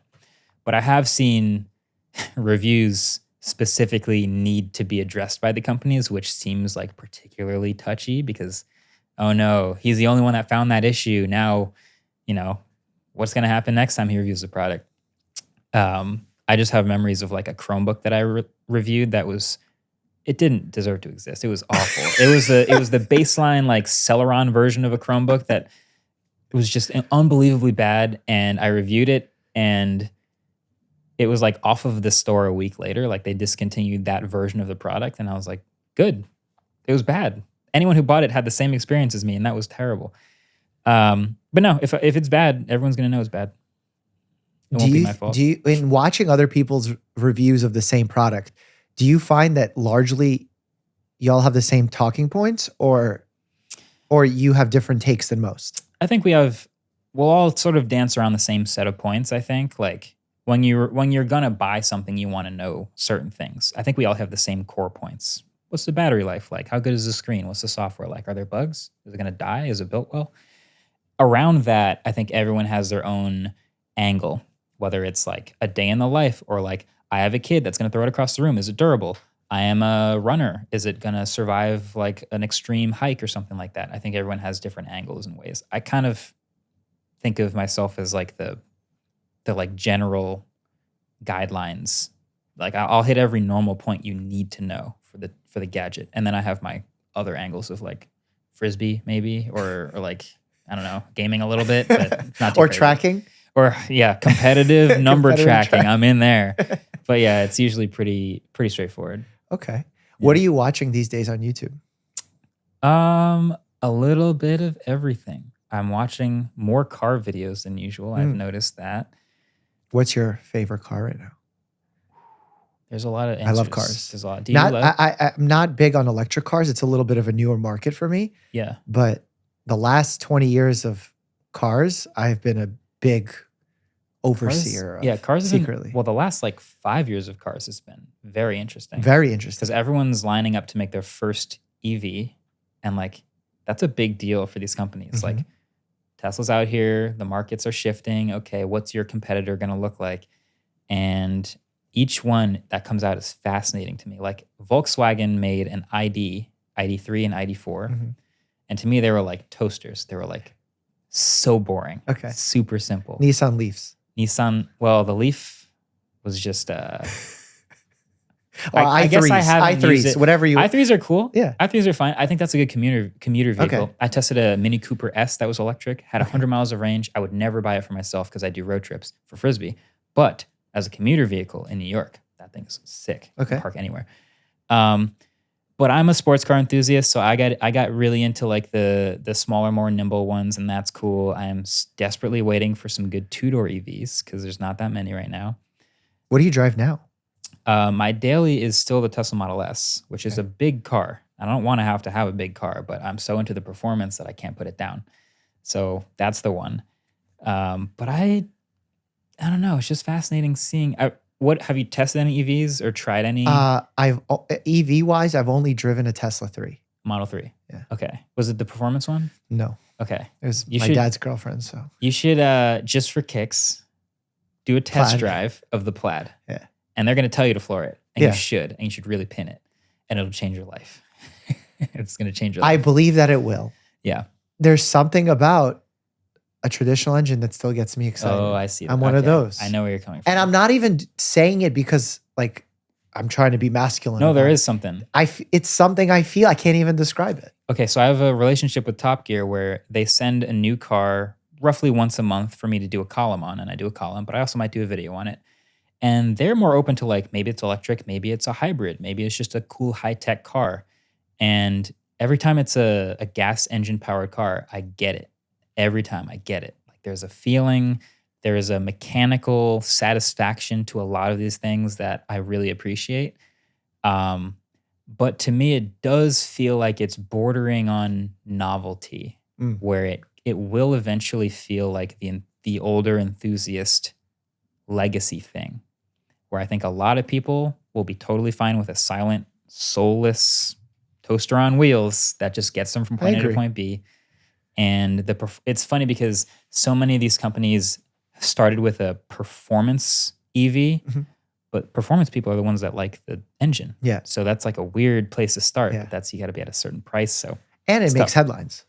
it makes headlines. Oh, when look, it's we're good. faster than XYZ. Yeah. I'm testing the Lucid Air soon. Okay. Which is funny because I tested it like 5 years ago when they were in prototype stage. Yeah, weren't they delayed like crazy? I went Very. into a store in Florida, I think they have there.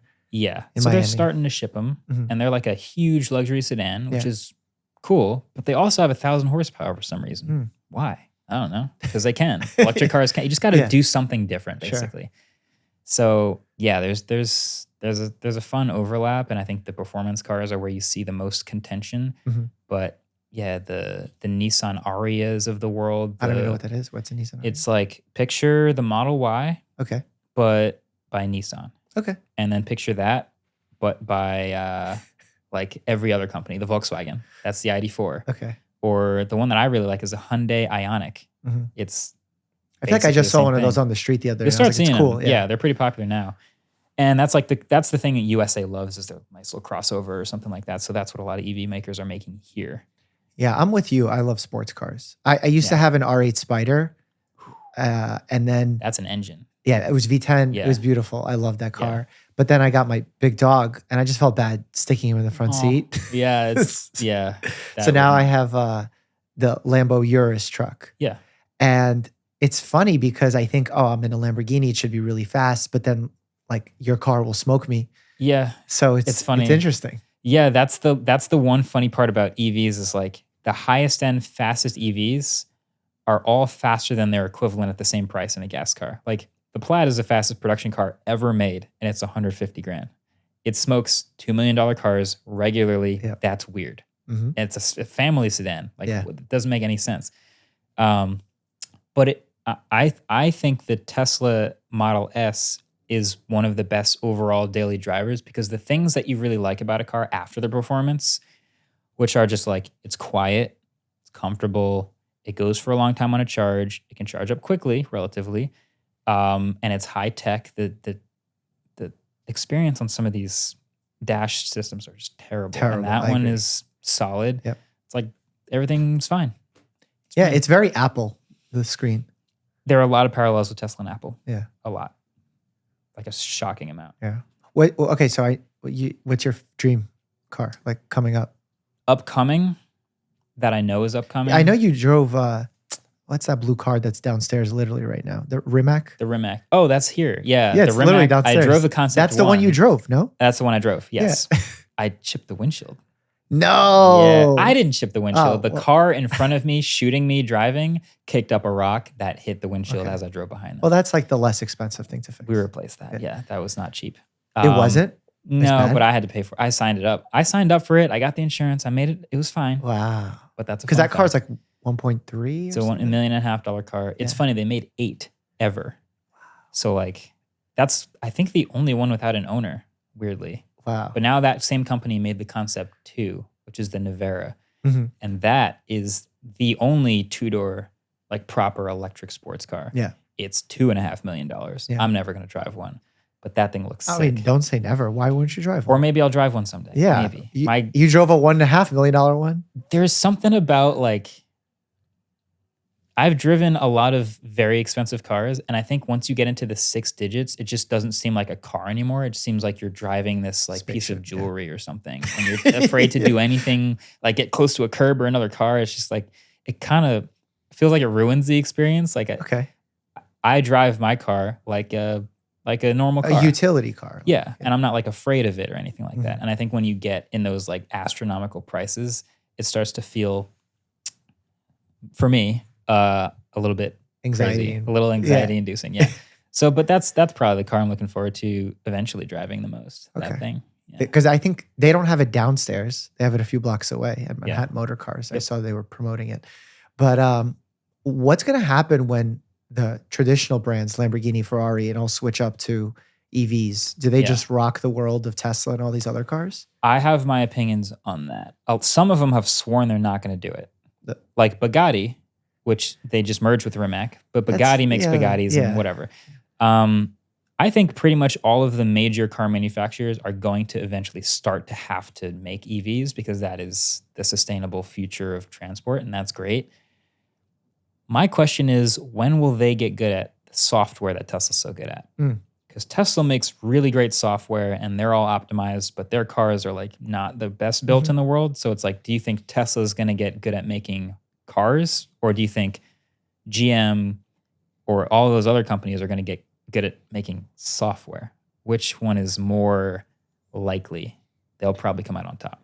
I think maybe this is my bias showing. I think it'll be easier to steal someone who does good software Yeah. than to figure out the completion and quality and build control of Like 100 years of manufacturing. Yeah. I think that's the logical, correct answer. It just seems like, why haven't they done it? It's Yeah. been so long. Like they're all so bad. I feel like it's executives being older. Yeah. It's like the same reason why media execs, like you and I, probably walk into a room and they're like, "Oh, you guys are YouTubers? What's that about?" Right. And we're like, "Well, we get more views than all your primetime shows." Right. Yeah. So Yeah. Yeah, I think there's a little bit of that. Like they're a lot of these companies, because they're 100 years old, they have these like rock solid set in place things that just don't change. And that's why they're so good at what they do. But if things change, like electric cars coming up, that's tough for them. They got to slowly change that shit. yeah, you can't make a drastic swap. That's cool that you nerd over cars like me. Do you have a guilty pleasure that you spend stuff way too much money on? I don't know if it's way too much money. Probably is. Is just like the equipment. And we reinvest in like making videos so much that we've realized that at our scale, if we're making tech videos and everyone can watch a video about the new watch, then why would anyone watch mine? If everyone has a video, we can watch any of them.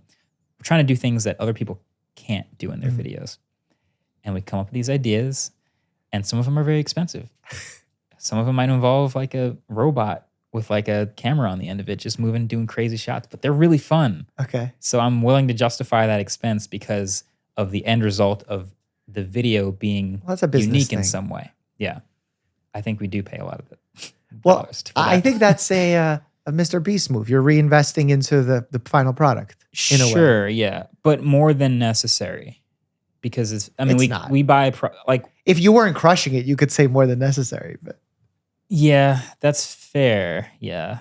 I just know that like if people knew how much we spend just on videos. all right, how much do you spend on videos?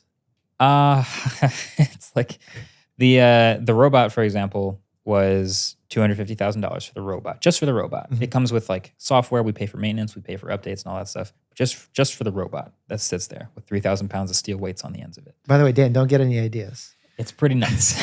I love that thing though, and I'm glad we did it. And whether or not it pays for itself, I don't even know how to define that. The cameras. So the DSMC2 Red cameras from a few years ago were about 70 grand each. Red recently came out with their DSMC3 cameras, 25 grand each. What do you think I'd do with the old cameras? No one wants to buy those.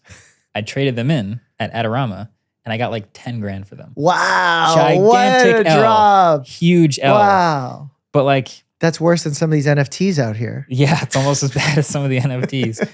But like, that's the thing that we're willing to take because we like making high quality videos with this stuff. What's your company's expenses at the end of the year? How much are you spending in a No year? clue. You'd have to ask my mom. My mom runs. Does your mom do? She runs the expenses. Wow, She runs she's your all the CFO. finance. Exactly. Okay. Yes. So she could tell you what payroll is, what income Guesstimate. streams are. What I mean, payroll is the biggest expense. We 7 have 12 figures, 8 people. figures? It is 7 figures. wow. Yeah, comfortably. But it's like that's payroll. Our biggest expense is probably taxes. And then we have the studio space, which we don't own. So we pay to rent, which New Jersey's it's not New York expensive, but it's pretty good.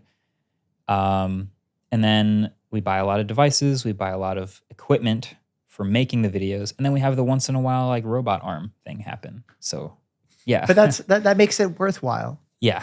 Yeah. Because if you hate what you do, how can, like you're saying you won't experience burnout. Yeah. It's because you love what you do. And You we have the try freedom to random- do it. No one's telling you what kind of content or how to make it. I feel like that's the beauty of why you're not experiencing burnout. That's true. And we do get to try new things and like have fun with it and do things that other channels aren't doing. And that's really fun. Yes. Okay. For sure. I was going to ask you a question now. I feel like I shouldn't ask you, but what do you think of my setup here, our setup? I like it.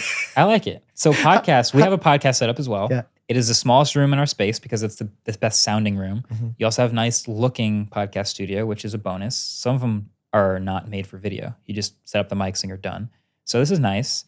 Looking at the lights, this is great. We have also a huge aperture. We have the same exact thing in the middle of our podcast setup. So yeah, you guys got it going. Got some cameras. Yeah. Dan's got his little Rode soundboard over All there. Canon C70. C300. So you're mix and matching a little bit. New guy right here. Same sensor. R5C, same sensor, same color science. Dan's all about the color science. Yeah. No, this is Seriously, like 24 to 70. Yeah. I think it's a good setup. it's good. I have the same wooden camera handle on the top of my camera. Oh wow. Yeah. Okay, so we're not terrible. You don't give us No, an- I think it's good. Okay. I think it's really good. nice. We Yeah. got a positive review. Well done. Yeah. I didn't even have to embargo him on this. Or something I was gonna say. Oh, do you spend money on health products in general? I was curious about that. Does the watch count? No, let's hold that up because we talked Health about products.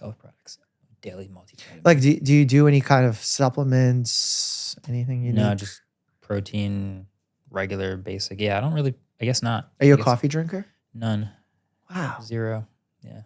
That- Zero. That allows you to keep it level. This is a money saving too. $0 lifetime spent on caffeine and My alcohol. guy spent 200 grand on a robot, and he's talking about saving Yes. $2 on a coffee. But how much do you think you spend in coffee? Think about it. How Over much? the years. How much? Do you think you know? How much? A lot. No, It might be in a year. Let's say you have. it's a $50,000 Adorama loss. That's fair. Okay, I'll take that. That's fair. Sorry. It's not the robot, but it is a lot. Yeah. That's what I want to ask you about tech. How involved or interested are you in the NFT space or crypto space? As close to zero as you can be without being zero. I have to like keep an eye on it, but I have so much skepticism in like Me too. every time something gets pitched in the inbox or in person or I see anything, that. it always just defaults to how much money you can make. And I need to know some other benefit. Something. Yes. Anything tangible, like how useful it'll be. I've seen a little bit, some whisperings here and there about like maybe the deed of your house will be an NFT one day. Maybe. I don't know. I have a safe with a deed in it. I feel like an old person when I say this, but like I'm skeptic. I'm a skeptic. I'm 1,000% with you. Yeah. And I wonder what you would say if like Gary Vee pitched you on this. And he's like, come I've on. heard a man. lot of what he said. And it still screams like, look how much money you can make on this. Got it. And I need more than that. so you're calling BS on Gary Vee. Is he saying more that I'm missing? No, I think a lot of it is very investor heavy Yes. and future potential beautiful things. I'm going to Similar say to- something maybe off color, but it's reminding me of the way communism was pitched in Russia. Beautiful idea Mm-hmm.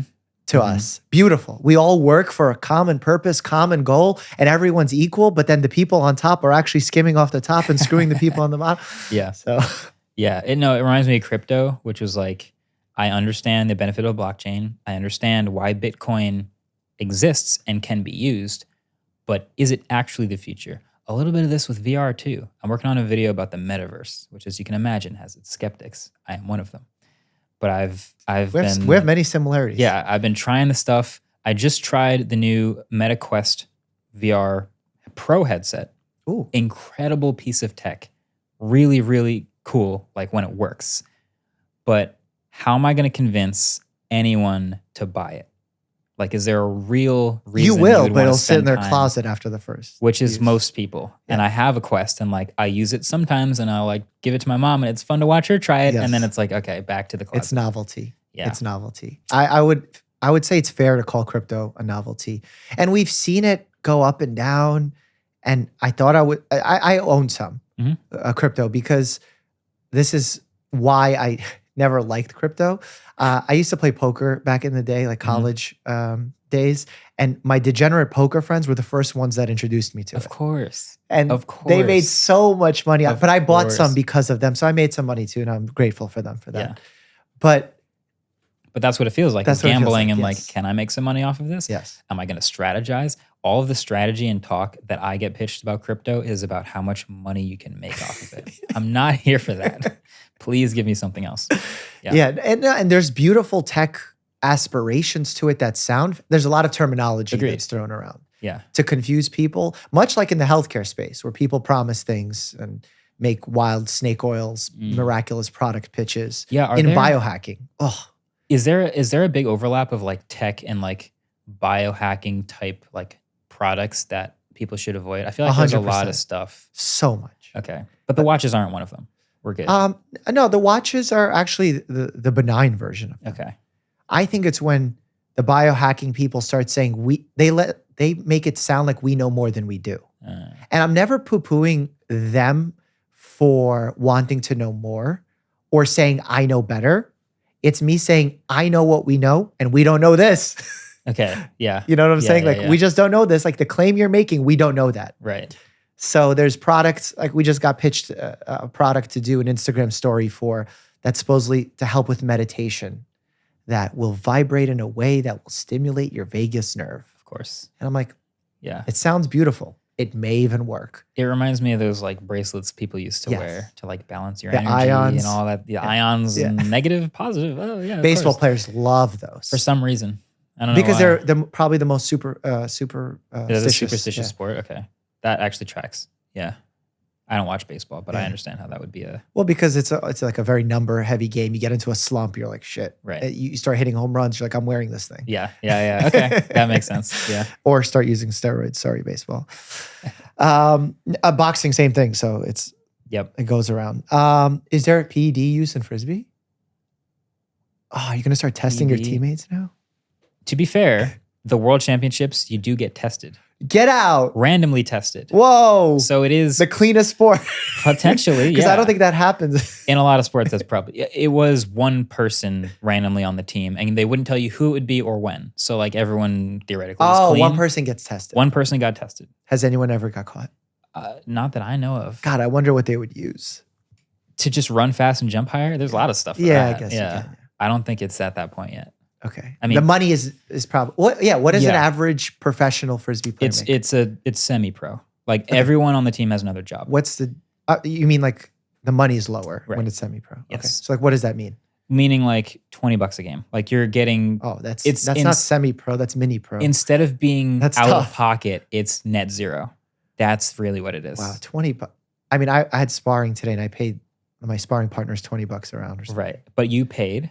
Imagine if they showed up for free. Then you'd be kind of semi-pro.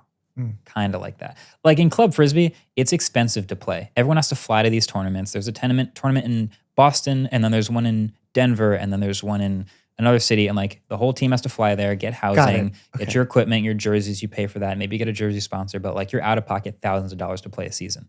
Okay. When you play for a pro team, it's structured like a pro sport. There's an audience, there's ticket sales. The team ownership provides you with everything you need, and you just show up and play. And maybe you get $20 a game or something. Like it's not like we're playing for the money. We're playing for the audience, for the love of the game, and that's why it's pro Frisbee. Okay.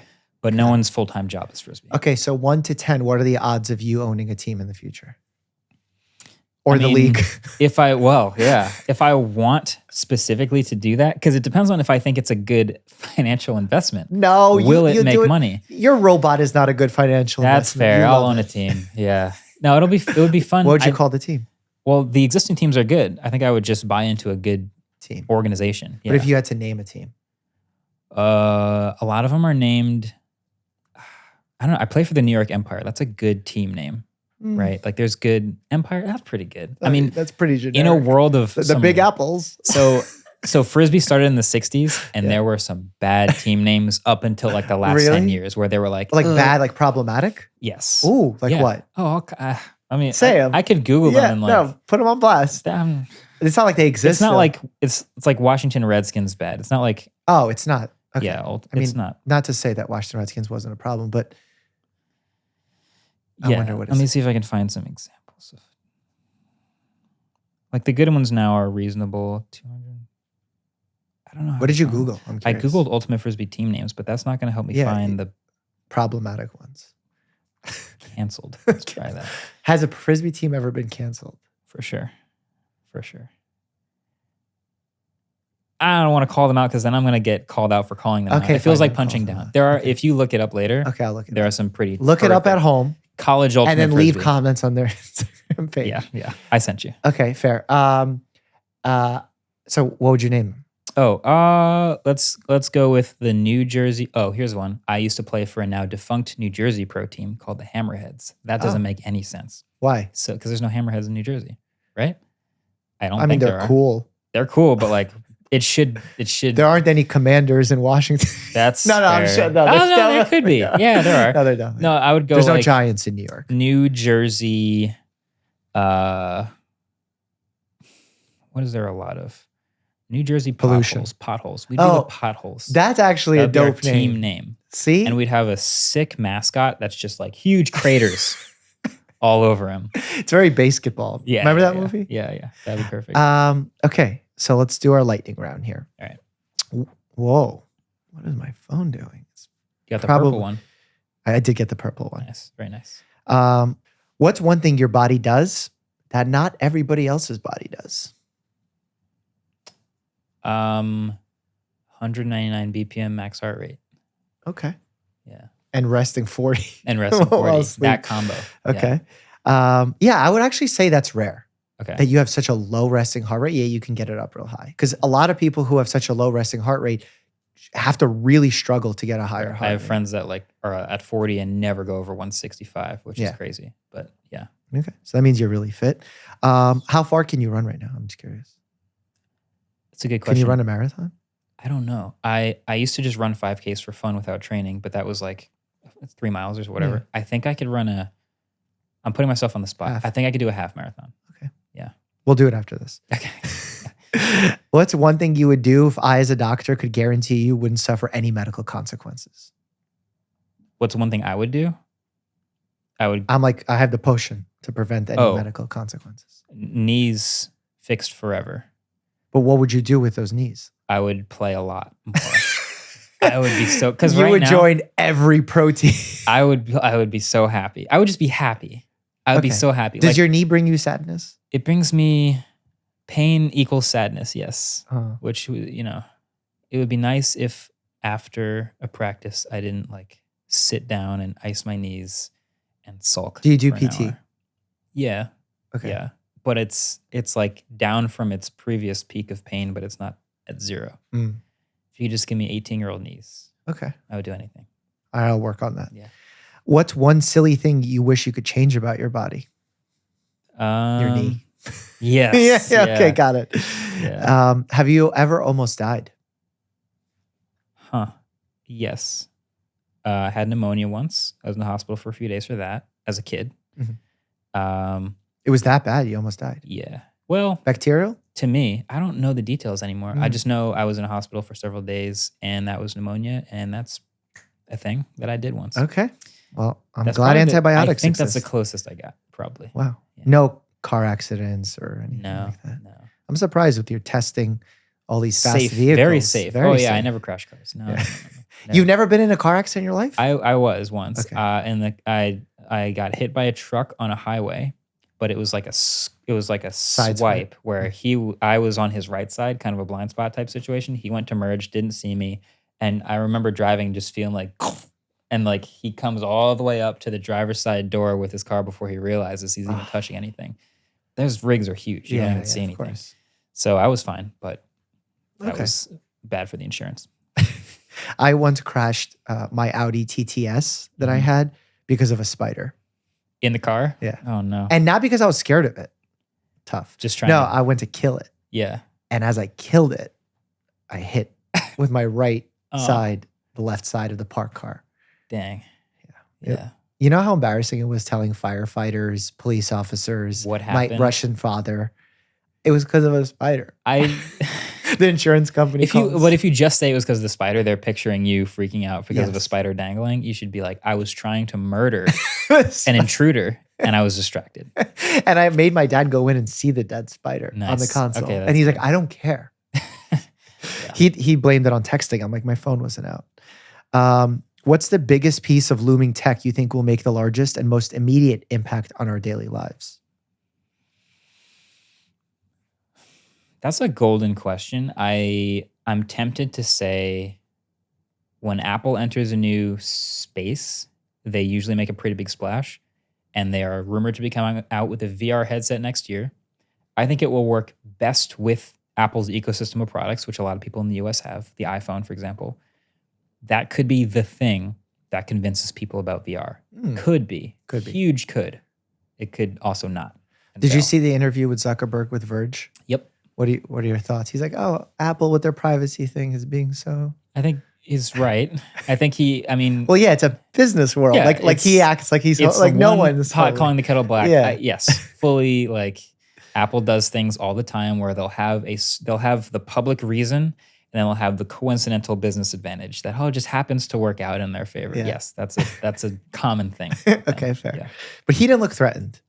I feel like he knows something we don't know. That company has dumped so much money and resources into it that I feel like they have a comfortable lead where they can play with that lead, and he won't be too stressed until the others at least announce their stuff. Fair. Yeah. Do you post your content to Facebook?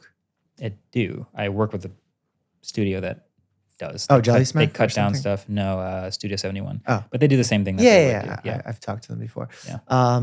And well, because you work with them, you don't experience the frustration that we have posting directly to Facebook. Oh my God, it's so It bad. doesn't look fun. It's so bad. I don't really ever log into Facebook. I just see that happens. And the money comes into the account and Right. you're happy. It just gets posted. Yeah. But it makes you appreciate YouTube. Oh my God. Every time I work with other platforms and I work with YouTube again, I'm like, yep, this is the way they're all hoping to be someday. Yeah. Yes. And I hate monopolies, but if they became one, I get it. They kind of are. Yeah. The way I phrased it before, like TikTok comes up, TikTok, billions and billions and billions of views, right? Mm-hmm. Is TikTok a platform or a feature? Of what? A feature? Like, A feature of YouTube. wait, becomes is shorts. TikTok? TikTok, so like Twitch owned by Amazon, huge website. All they do is live streaming video. They don't Correct. even do VODs. Yeah. And then YouTube comes along and they're like, oh yeah, we can do live streaming too. And then they build in, donating features and all a this other mini stuff. streaming. And suddenly thing. like Twitch is just a feature of YouTube. They've built in all the same stuff. So if you're a Twitch streamer, why do you stay with Twitch? Well, the audience maybe, but you can build an audience on YouTube now. Is TikTok forever a thing that just lives separately from YouTube? Or is it just like, well, all those people eventually you saw the new monetization announcement. Well, these people just build an audience on YouTube. YouTube kind of is the online video monopoly. I think still platform.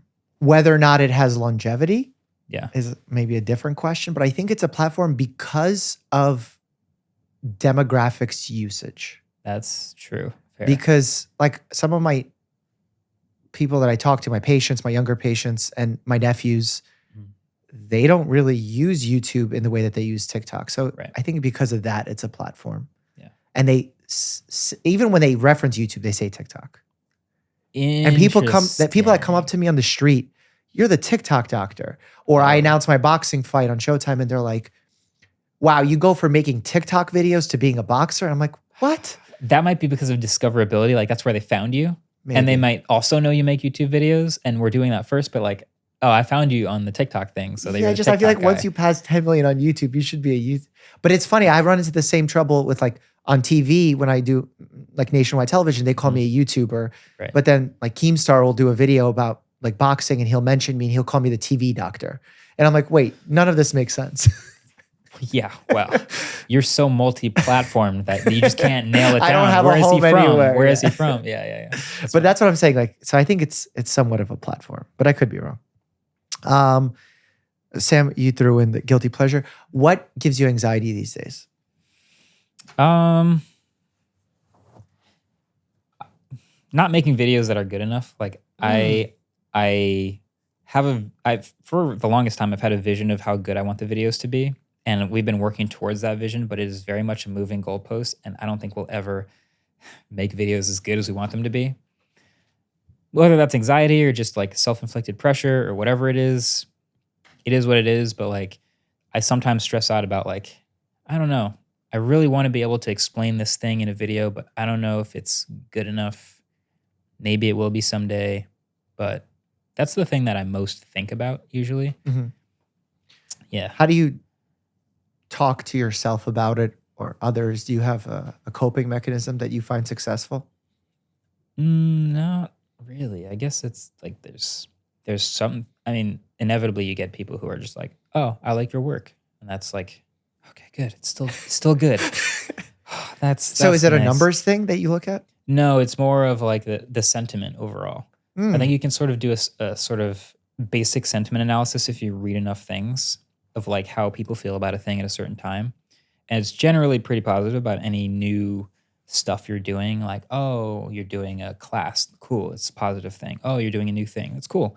But even if like something is a total disaster behind the scenes, but you put it out anyway just because you just want to get it over with, a part of me is always like, let me wait for all the negative comments to roll in because this one's not as good. And I just need people to tell me it's not as good so I can move on to the next thing. Let's just get it over with. That's my mentality. And I guess, yeah, I'm just looking for confirmation bias of how I feel about what we make. But that is also your drive and what makes you special. Possibly, yeah. Trying to make good stuff. You don't think that's your superpower? That you constantly want to push that boundary and never settling for I think this is just okay? Maybe there's an element of that to everyone, but I guess the thing that it started with was I'm trying to make videos I'd want to watch, and then I'm trying to make channels that I'd want to subscribe to. And there are so many videos that I want to make that I don't have the like capacity or the skill even. Like I watch videos from other creators, I'm like, dang, that was good. I wish I made that video. That's amazing. And so I want to get to that level where I'm just like, yeah, this thing that we made, this is perfect. This is great. But it's not going to happen. Why is it not going to happen? Because you can't. That is the definition of a contextually moving goalpost. I'm sure the best athletes in the world think that they can get better, even though they're the best. And whether I'm comparing my skill to that of an athlete or someone who's just trying to get better at a skill that they have, it's just, I don't think you can ever be satisfied fully with the skill that you care the most about. It comes back to the thing, are you happy versus content? Yeah. I feel like that's a common theme that folks really, that are competitive, fall into a concern about. Because it feels like if you're content, you're just not interested in growing. Right. And then if you're not growing, you're stagnant, and then performance falls off, and then you're like, what the heck? Also, everything moves around you. So you could be great at something, and then you become stagnant, and your work could be exactly as good as it was 5 years ago, but now you're stagnant and content, and everything else is past you, and you're not as good as you are. Not even numbers, just in skill. The videos that I made 10 years ago, when I was like getting into cinema cameras for the first time, got the same comments. Holy crap, this video looks amazing.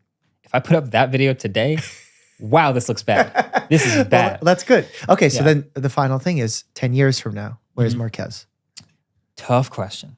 Tech moves fast. Well, because you just said where you were 10 years ago. Yeah. If you told me 10 years ago that I'd be here, I'd never believe you. If you told me 3 years ago, I might believe you. So 10 years, I'm for sure going to be wrong about my prediction, but I'll give it a shot anyway. I think I'll be making the best videos I've ever made on the main channel. I think we'll have the capacity and the teamwork around us in the studio to make lots of great videos we'd want to watch and channels we want to subscribe to. And I hope that by then we've figured out a product we can make. Oh, I want to know what product you're going to make. We're working on some stuff, but it's going to take a while. Are you going to do it solo or in partnership with a company? It's a good question. I would like to do it solo, but that's a lot of resources. Yeah, and I think it's like hiring people just for that. Yeah, we are constantly thinking about even like little things. Like here's an example of a product I see a lot is a wallpaper app. A lot of YouTubers make a video about a phone. It's got a cool wallpaper on it. And every time I make a video with cool wallpaper, someone's like, where'd you get that wallpaper? Here's a great answer. Make a wallpaper app. You can always send people to that. It's great. A couple YouTubers have done it. And I'm like, if I wanted to do that, it would either be partner with an existing one or like hire developers, artists, like people to actually build this thing. Even that is a ton of work. Oh, yeah. So I'm not so sure there's a right answer. You just kind of have to feel it out versus the task. Well, we will be waiting with immense excitement to see your successes. Hopefully soon. And wish you much success. Where do you want to push people? What do you want them to watch? The channel, the podcast, everything? Yeah. Just look up MKBHD anywhere. And don't you dare just subscribe. Subscribe and view because we want the algorithm to know that you truly love us. Exactly. If you sub and don't view, it's worse. Please watch them. Awesome. All right. Thanks, man. I appreciate you coming on. Thanks for having me. Stay happy and healthy. All right, shout out to the individuals that gave us 5-star reviews and left a comment with a medical question. Remember, it's hard to make podcasts pop off on the audio version, so make sure you rate them 5 stars and throw in a medical question into the body of your review so I can answer it at the end of the episode, just like I'm about to do now. All right, number 1, we have T-Bro Chakao. Hello, Dr. Mike. I'm a huge fan. So is Bear. Currently, I'm in an undergraduate college, and I was wondering if you have any tips or advice for admission and general information about medical school. I'm really interested in becoming an orthopedic surgeon and have shadowed some of my friends' parents who are ER doctors. Okay, do I have any tips or advice? I think you've already taken one of my biggest tips, and that's to expose yourself to the field early on by shadowing people who do what you enjoy doing. Although I would say push your boundaries. Visit with other specialties, visit with other people in the medical field, spend time with nurses, spend time with PAs, spend time with dentists. Really get a sense of what the other fields are like so that you can create a list of pros and cons that are accurate to you. And then once you get into this really long medical journey, which it's really long, try not to think about the long road ahead of you and instead think about the challenge ahead at that very moment. Because in medicine, there's so many obstacles in the way, so many tests in the way, board licensing exams, that if you think about all of it at once, it will become overwhelming, anxiety provoking, and you just won't do well on the challenge that you have to succeed in that given moment. So think about the test that week. Don't think about anything else. Actually, I'll do you one better. Think about the test that week and then the fun you're going to have after that test. That's a strategy that worked well for me. All right, we got Samami 1124. Is Dr. Mike wearing a hearing aid? Oh, no, that's a great question. I am wearing headphones, but this is kind of like a fancy headphone that allows you to have really good quality. What is it called, Dan? It has like a specific name. An in-ear monitor. Yeah, something like that. But it's not a hearing aid. Shout out to those who do wear hearing aids because they're cool. Yeah, that's a good talking point there. Michael, Miguel, are you a fan of sparkling water? I'm a big fan of sparkling water, obsessed with sparkling water because I don't like to drink sugary beverages, but sparkling water, because it's a little bit more exciting than flat water, I enjoy. It's not great if you're trying to lose weight in some instances, and bear with me here, because it is better than soda. So it's great if you're replacing soda. But if you are finding yourself hungrier after drinking sparkling water, that's a phenomenon that could happen because when you drink sparkling water, it stretches your stomach because of the bubbles, so much so that you feel like you need to take in more food at other times. That can happen to some people. So just be aware. Tamagotchi, is it weird I've never flossed and never had bad breath? Is it just the USA diet? Okay, depends on your age. It's not that weird because if you brush your teeth well, it's a good first step. But don't think about it as bad breath. Think about the negative consequence of not flossing as poor dental oral health. So maybe right now your breath is okay, but long-term, are you developing early signs of gum disease that could be problematic, but maybe it just doesn't have a smell to it? So I would still encourage you to floss. And so would my dentist friends. Trisha B, why are certain things so frequently the cause of people's allergies? Why are people so allergic to nuts and shellfish, but not other things? That is because of the certain proteins that present themselves in those objects that have a highly allergenic component. For whatever reason, our bodies have developed allergies to those things. Don't ask me why. I didn't create the allergies, but our bodies have. And as a result, our bodies overreact when they see them. Because essentially an allergy is an autoimmune condition where your immune system overreacts to something. And when it becomes autoimmune is when it starts attacking it so much so that it causes damage. And some allergies, like ones that cause anaphylaxis and cause you to die, are essentially a form of autoimmune disease, at least in my opinion. I don't know what the medical textbooks say. All right, that's all the questions for today. Please leave those 5-star reviews. Please ask medical questions because I love answering them. And finally, once again, huge thank you to NordVPN for sponsoring this episode. As always, stay happy and healthy.